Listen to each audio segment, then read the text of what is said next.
ब्रह्महत्या का अत्याचार है ना, इस प्रकार के जो पाप लगे उन पर उसके निवारण के लिए 5,500 वर्ष का ये मंदिर है। ये ढांचा जो मंदिर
यूं तो आपने अनेक देवी देवताओं की पावन कथाएं सुनी होंगी, परंतु आज मैं आप सभी को एक ऐसे पवित्र स्थान पर लेकर चलूंगा जहां पर स्वयं से उत्पन्न स्वयंभू, जिन्हें कि देवों के देव महादेव, रुद्रेश्वर, विश्वेश्वर, नीलकंठ एवं न जाने कितने नामों से जाना जाता है, उनके एक ऐसे स्थान पर लेकर चलूंगा जहां पर भगवान शिव ने साक्षात पांडवों को दर्शन दिए थे।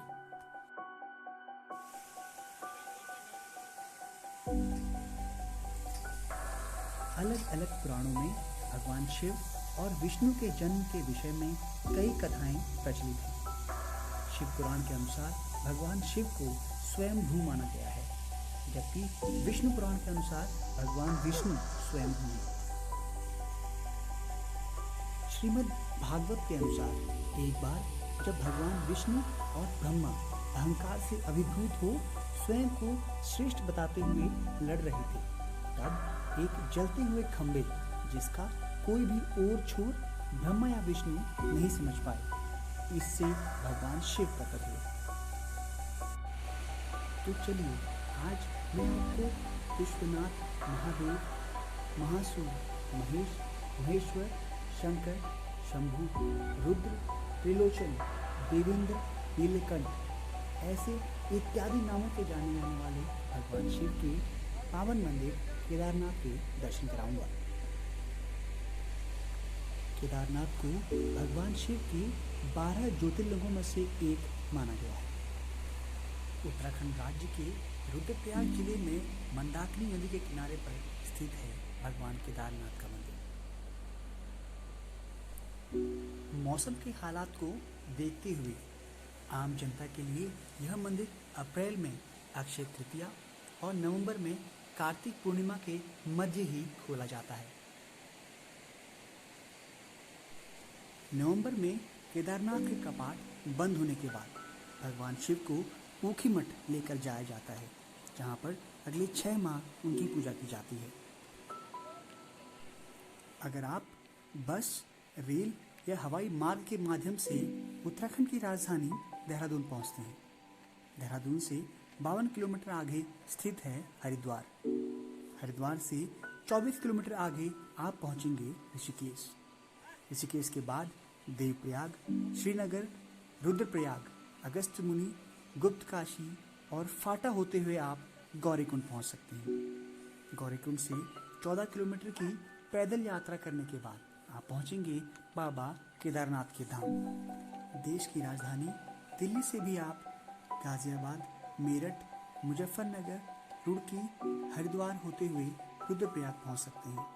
रुद्रप्रयाग के बाद गुप्तकाशी, फाटा होते हुए आप सोनमर्ग और फिर गौरीकुंड पहुंच सकते हैं। दिल्ली से केदारनाथ तक के बीच की दूरी लगभग 450 किलोमीटर है।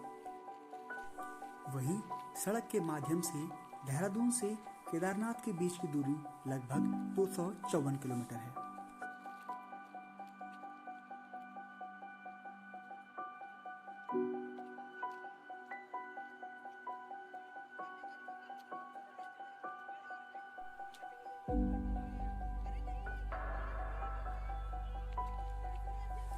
यात्रा शुरू करने से पहले आप अपने पास 2 या 3 जोड़ी कपड़े अवश्य रखें।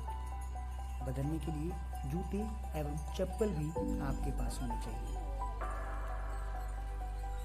पर्वतीय क्षेत्र होने के कारण यहाँ पर मौसम काफी जल्दी बदलता है। यात्रा शुरू करने से पहले अपने पास एक रेनकोट अवश्य रखें।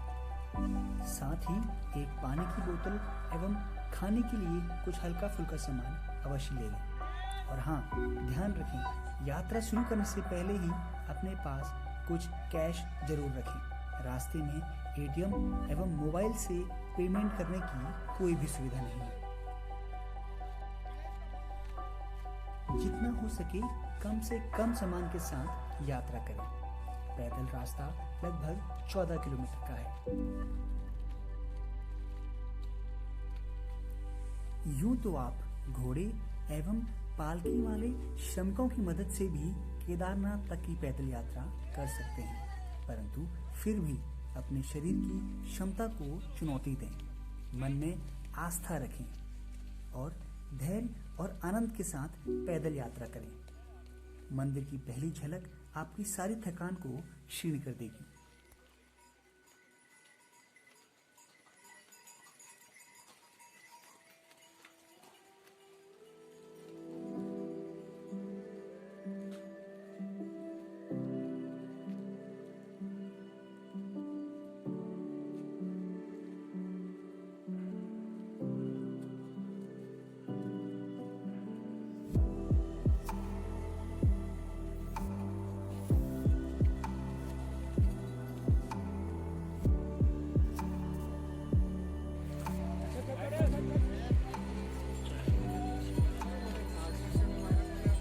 चाय पीने के लिए पैसे नहीं यार, ये फ़ोन में भी नेट नहीं चलता।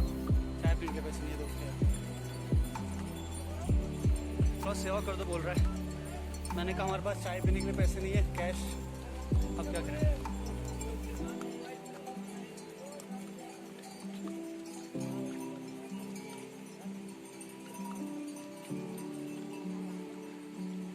छोटे छोटे कदमों से अब हम और आगे बढ़ रहे हैं बाबा केदारनाथ के पावन धाम की तरफ। मौसम सुबह से ही आज थोड़ा खराब है।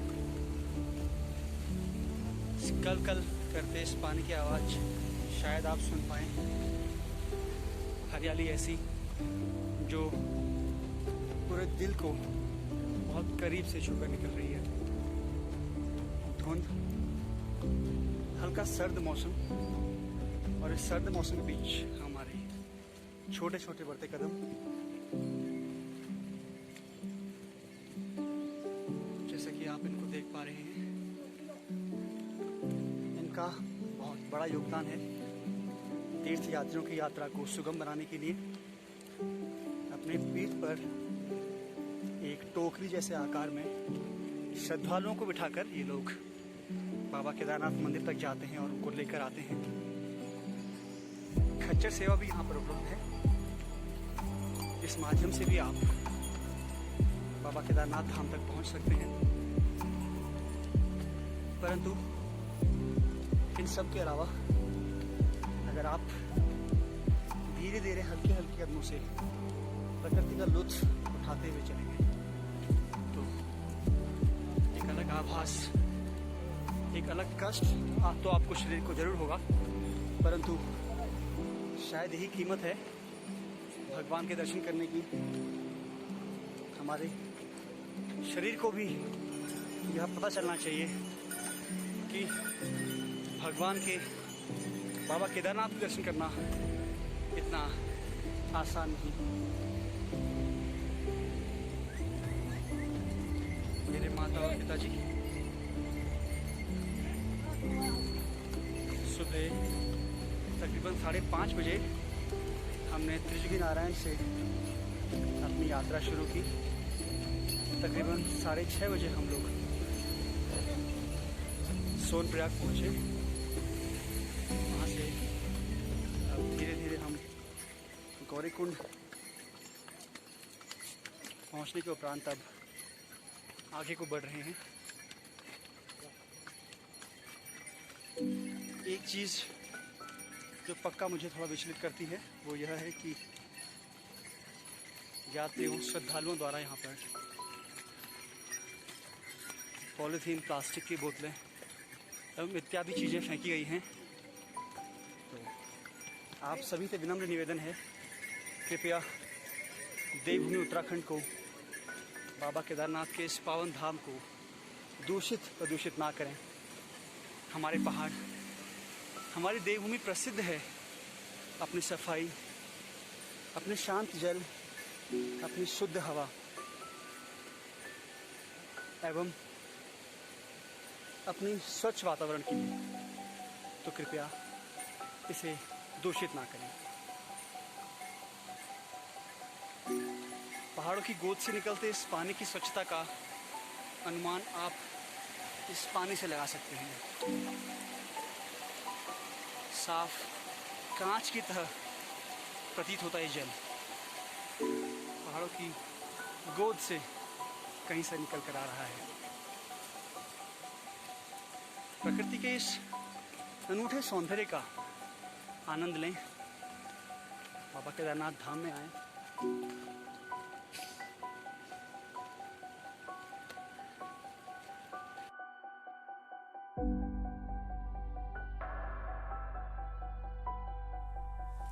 आप सभी को जून 2013 की केदारनाथ आपदा याद होगी, जिसमें बादल फूटने के कारण अकस्मात बहुतायत पानी पहाड़ से बहता हुआ केदार घाटी पहुंचा, जिससे लगभग 6000 लोगों की मृत्यु हुई एवं 4000 गांव प्रभावित हुए। भारतीय थल सेना, वायुसेना एवं नौसेना एवं अर्धसैनिक बलों द्वारा लगभग 1 लाख लोगों को बचाया गया। सलाम है माँ भारती के ऐसे सपूतों को जिन्होंने अपनी जान पर खेलकर अपने कर्तव्य का निर्वहन किया। इस त्रासदी के संदर्भ में अनेकों कहानियां प्रचलित हैं। एक मान्यता के अनुसार उत्तराखंड के छोटा चार धाम, जो कि केदारनाथ, बद्रीनाथ, गंगोत्री और यमुनोत्री हैं, इसकी सुरक्षा रुद्रप्रयाग जिले में स्थित एक मंदिर में माँ धारी देवी करती है, जिन्हें माँ काली का अवतार भी कहा जाता है। माँ धारी देवी के संदर्भ में कहा जाता है कि माँ धारी दिन में 3 बार अपना रूप बदलती हैं। माँ की मूर्ति सुबह बाल्यावस्था में, दिन में युवती अवस्था में एवं रात में वृद्धावस्था में दिखती हैं। कहा जाता है कि 16 जून 2013 को सरकार ने माँ धारी देवी के मंदिर को अपने मूल स्थान से विस्थापित कर दिया, जिस कारण बादल फटने की घटना हुई एवं पानी के सैलाब से गौरीकुंड एवं रामबाड़ा में मौत का तांडव मच गया। बुजुर्गों के अनुसार मां की मूर्ति के विस्थापन की वजह से ये हादसा हुआ। कहा जाता है बाद में मां धारी देवी को पुनः वापस उनके मूल स्थान पर स्थापित किया गया। भौगोलिक स्थिति को देखें तो पता चलता है कि मंदिर के 3 तरफ से विशालकाय पहाड़ मौजूद हैं। एक तरफ है केदारनाथ, दूसरी तरफ है 22,000 फुट ऊंचा करजकुंड और तीसरी तरफ है 22,600 फुट ऊंचा भरतकुंड। इन पहाड़ों से निकली नदियां भी केदारनाथ के पास से गुजरती हैं। यहाँ के मौसम में कभी बहुत बर्फबारी तो कभी मूसलधार वर्षा होती है। भूस्खलन एवं बादल फटना यहाँ आम बात है।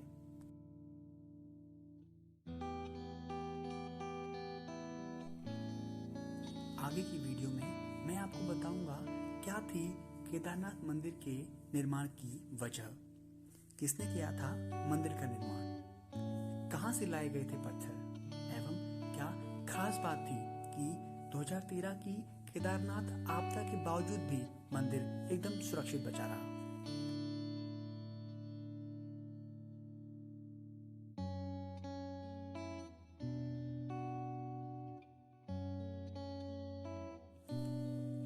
केदारनाथ से लगभग 30 किलोमीटर दूरी पर स्थित है त्रिजुगी नारायण नामक स्थान, जहां पर भगवान शिव एवं मां पार्वती का पावन विवाह हुआ था।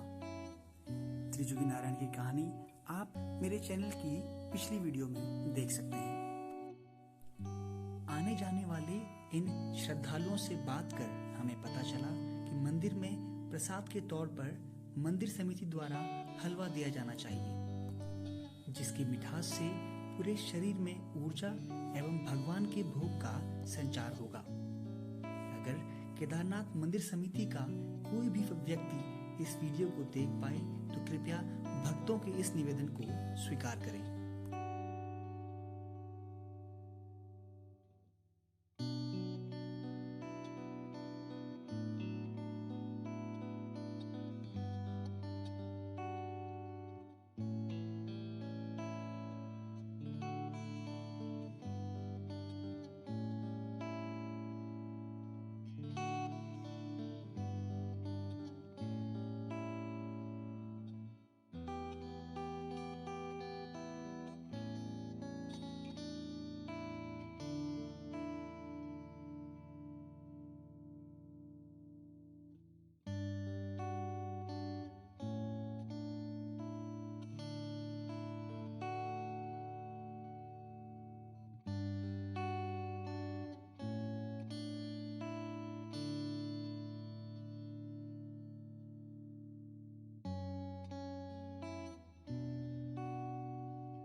हरे भरे फूल एवं पत्तों के बीच प्लास्टिक के ये टुकड़े काफी चिंतित कर देने वाले हैं। मेरी आप सभी से विनती है कि भगवान शिव के धाम को दूषित प्रदूषित ना करें।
रंग बिरंगी छटाओं के साथ काफी प्रसिद्ध यह स्थल।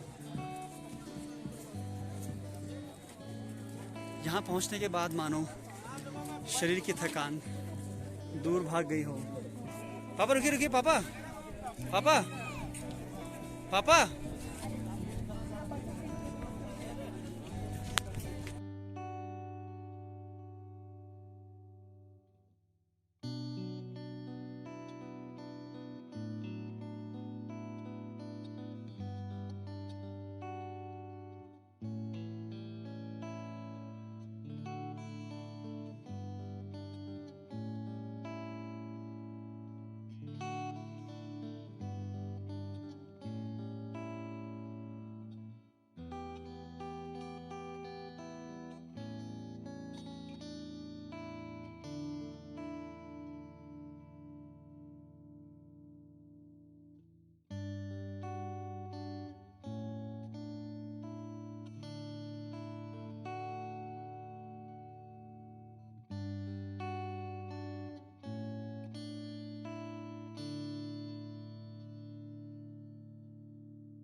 द्रौपदी जी। अपने इस पाप के निवारण के लिए यहाँ पे इस मंदिर का निर्माण, अच्छा, गौहत्या का उन पर लगाता है। हत्या का, ब्रह्म हत्या का जो पाप, हत्या का, है ना, इस प्रकार के जो पाप लगे उन पे, उसके निवारण के लिए 5,500 वर्ष का ये मंदिर है। ये ढांचा जो मंदिर का ढांचा है। बाकी जो आपने ज्योतिर्लिंग के दर्शन किए, ये ज्योतिर्लिंग सतयुग का ज्योतिर्लिंग, अच्छा, ठीक है। आज हमारे कलयुग को कम से कम 5,500 से ज्यादा वर्ष हो चुके हैं, है ना। पर ये सतयुग का ज्योतिर्लिंग है। नर और नारायण द्वारा ये पूजित ज्योतिर्लिंग है। नर और नारायण ने यहाँ पे, ये बद्रिकाश्रम क्षेत्र था, ये भगवान नारायण की भूमि थी। और नारायण की भूमि में सदाशिव का पूजन करके, उनका घोर जप तप करके सदाशिव को नर और नारायण ने क्या किया था, मनाया था, उनकी तपस्या की। तब भगवान जी उनसे प्रसन्न हुए और मनवांछित कामना मांगने को कहा। तो तब नर और नारायण ने यहाँ पे ये मनवांछित कामना मांगी कि हे भगवान सदाशिव, आप इस पुण्य क्षेत्र में क्या करें, हमेशा के लिए विराजमान। भगवान सदाशिव यहाँ पे स्वयंभू ज्योतिर्लिंग में, जो स्वयं उत्पन्न हुए, है ना, ये जागृत महादेव हैं। जैसे आप यहाँ पे प्रत्यक्ष हैं, वैसे ही भगवान भोलेनाथ ने यहाँ पे पांडवों को, नर नारायण को प्रत्यक्ष रूप में दर्शन दिए थे। बोल केदारेश्वर भगवान की जय। और आपको चाय पिला दें। ये पीछे 2013 में तलाश किया गया। तो इस समय पानी को बांट किया मकान है, सब शाम पड़ गया के थोड़ा विशाल भी है। बाकी पीछे में आपका शंकराचार्य जी की समाधि थी। 32 वर्ष की अवस्था में शंकराचार्य जी आ गए थे, क्योंकि हिंदू धर्म, हमारा जो भारतवर्ष है, भारतवर्ष में बौद्ध धर्म का ज़्यादा प्रचार प्रसार हो रहा था। तो हमारे जो 4 मठ हैं, इन 4 मठों में ये वैराग्य पीठ है, हिमवत वैराग्य पीठ है। ये हमारा उत्तराखंड के जो पीठ है, इसको हिमवत वैराग्य पीठ है। ये युक्त वैराग्य पीठ है। यहाँ पे आके शंकराचार्य जी ने समाधि ली है, क्योंकि बौद्ध धर्म का ज़्यादा प्रचार प्रसार हो रहा था। तो हिंदुत्व की रक्षा के लिए, हिंदू धर्म का प्रचार प्रसार के लिए वो यहाँ पे आए। उन्होंने पूरा अपना यात्रा वृत्तांत किया।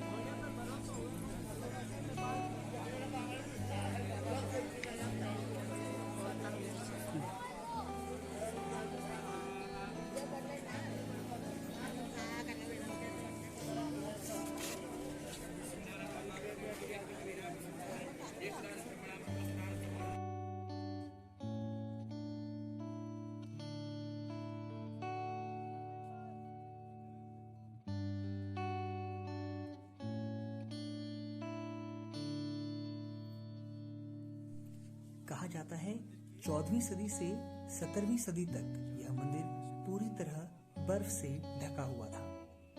आर्कियोलॉजिकल सर्वे ऑफ इंडिया के अनुसार आज भी यह मंदिर 100% सुरक्षित है। इस मंदिर की रचना काफी अद्भुत है। जहां दुनिया के ज्यादातर मंदिर पूरब या पश्चिम की दिशा की ओर होते हैं, वहीं केदारनाथ मंदिर का प्रवेश द्वार पश्चिम दिशा की ओर है।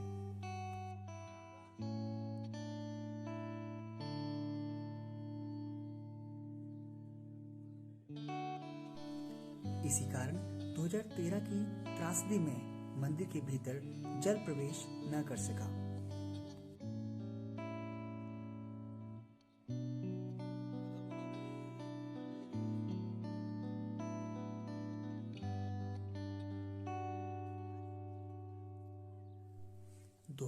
की त्रासदी में यह पत्थर जो आप देख पा रहे हैं, यह बहता हुआ मंदिर के पीछे आ पहुंचा और बहुत पास आकर रुक गया। इस पत्थर के पास आने के कारण मंदिर की दीवार पर आने वाले पानी के दबाव का प्रवाह कम हो गया एवं पानी मंदिर के अगल बगल से निकल गया।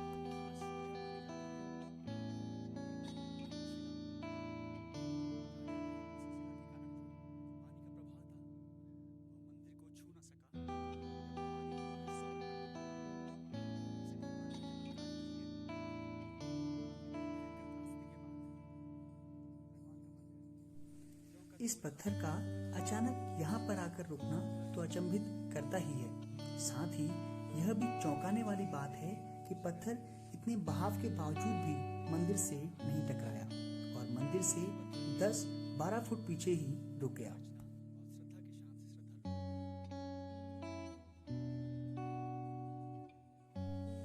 इस पत्थर का आकार भी उतना ही है जितना मंदिर के पिछले हिस्से का है। अगर मंदिर की रचना किसी अन्यत्र दिशा में होती तो शायद मंदिर का बच पाना संभव नहीं था। आपको क्या लगता है, ये पत्थर का यहाँ पर होना कोई चमत्कार है या कोई संयोग? अपने विचार कमेंट में अवश्य बताएं। मंदिर की मजबूती के पीछे एक बड़ा कारण यह भी है कि इसके निर्माण में इस्तेमाल किए गए पत्थर किसी अन्य स्थान से यहाँ पर लाए गए थे, क्योंकि मंदिर के आसपास ऐसे पत्थर मौजूद नहीं हैं। किसी भी मौसम का इन पत्थरों पर कोई प्रभाव नहीं होता। इतने सालों तक बर्फ में दबे होने के बावजूद भी ये पत्थर आज तक सुरक्षित हैं। जरा सोचिए, जहाँ कहीं भी ये पत्थर होंगे वहां से इन्हें कैसे लाया गया होगा, और वो भी उस वक्त जब यातायात के कोई भी साधन उपलब्ध नहीं थे। हिंदू संरचनाओं से जुड़ी पहेलियां काफी रोचक हैं, साथ ही काफी विस्मयकारी भी।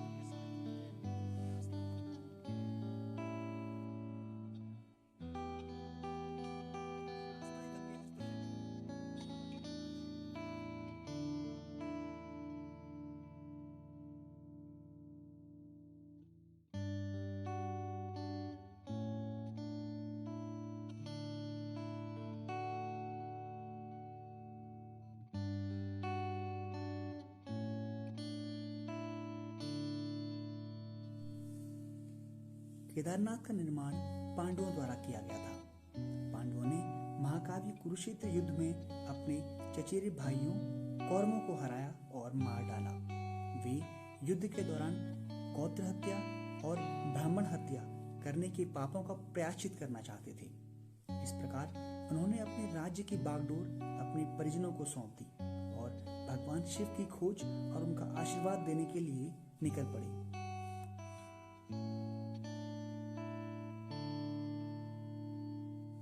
सबसे पहले वे पवित्र शहर वाराणसी पहुंचे, जिसे शिव का पसंदीदा शहर कहा जाता है और इसके लिए जाना जाता है काशी विश्वनाथ मंदिर। लेकिन शिव उनसे बचना चाहते थे, क्योंकि वह कुरुक्षेत्र युद्ध में मृत्यु और बेईमानी से बहुत प्रभावित थे और इसलिए पांडवों की प्रार्थनाओं के प्रति असंवेदनशील थे। इसलिए उन्होंने एक बैल नंदी का रूप धारण किया और गढ़वाल क्षेत्र में छिप गए। वाराणसी में शिव को न पाकर पांडव गढ़वाल हिमालय चले गए। भीम 5 पांडव भाइयों में से दूसरे फिर 2 पहाड़ों के बीच खड़े होकर शिव की तलाश करने लगे। उन्होंने गुप्तकाशी के पास एक बैल को चरते हुए देखा। भीम ने तुरंत बैल को शिव के रूप में पहचान लिया। भीम ने बैल को पूंछ और पिछले पैरों से पकड़ लिया, लेकिन बाद में भागों में फिर से प्रकट होने के लिए बैल के रूप में शिव जमीन में गायब हो गए। केदारनाथ में कुबड़ उठने के साथ तुंगनाथ में भुजाएं, रुद्रनाथ में दिखाई देने वाला चेहरा, मध्य महेश्वर में नाभि और पेट की सतह और बाल दिखाई देने लगे। 5 अलग अलग रूपों में इस पुनः प्रकट होने से प्रसन्न पांडवों ने शिव की पूजा और पूजा के लिए 5 स्थानों पर मंदिरों का निर्माण किया। तो यह थी केदारनाथ की संपूर्ण कहानी।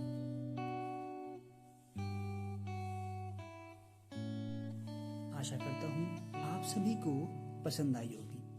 धन्यवाद।